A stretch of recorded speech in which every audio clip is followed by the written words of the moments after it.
16ই March মানে গত পরশু আমরা গেছিলাম অন্নপূর্ণা মায়ের পুজোতে, মানে বাসন্তী পুজোতে।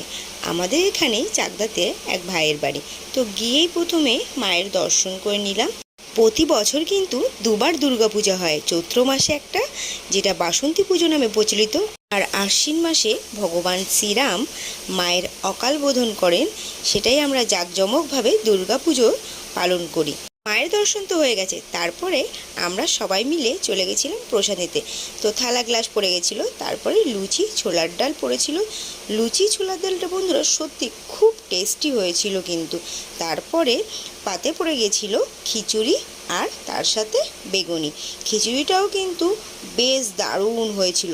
তার সাথে সাথেই পড়ে গেল পাতে পোলাও আর আলুর দম। পোলাও আলুর দমটাও কিন্তু বেশ দারুণ হয়েছিল। তারপরে পাতে পড়ে গেছিলো চাটনি, পাঁপড়, মিষ্টি। তো বন্ধুরা, আমার মিনি ব্লগটা কেমন লাগলো?